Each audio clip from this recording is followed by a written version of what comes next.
Hello everyone. My name is Hyron Kalina again, a grade 12 TVL student from Ilocos Norte College of Arts and Trades.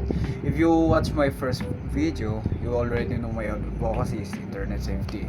Today's vlog, I want to give an update on what we've done so far, what I learned, and how we can use social media to make the internet safer for everyone.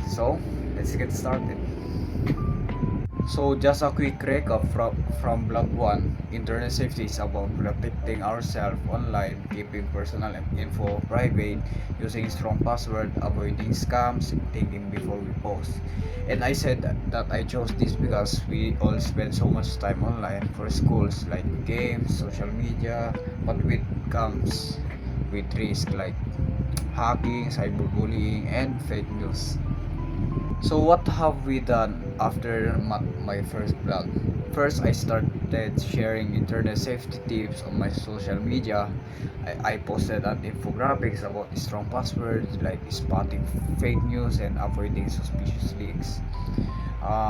Second, I talked to my classmates about it. We had a small discussion during break time about our advocacy.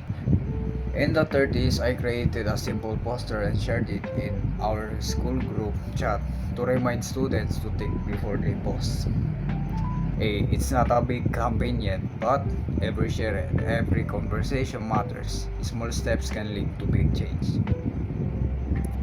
By the way, through this campaign, I learned three things. Number one is a lot of people don't know they are at risk.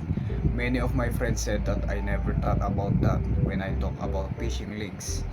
And and number two, people don't want to learn. When I posted tips, some classmates messaged me asking for more advice. That made me realize people care. They just need the right information. And the last one is being consistent is key. Like one post won't change everything, but posting regularly and talking about it keeps the topic alive. So how can social media help with internet safety? First is education. Social media lets us reach hundreds of students in seconds. One tip post can stop someone from clicking on his company.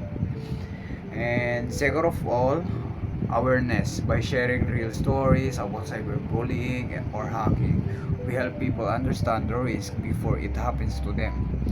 And the last one is community action. We can use Facebook, TikTok, and Instagram to start challenges like hashtag think before you post or share safety checklists. For our problem of internet safety, social media is the perfect tool because that's where the problem starts and that's where the solution can start too. So another one is thank you so much for supporting my advocacy. Hope you learned something from me and stay safe, stay smart, and have a great day. Bye.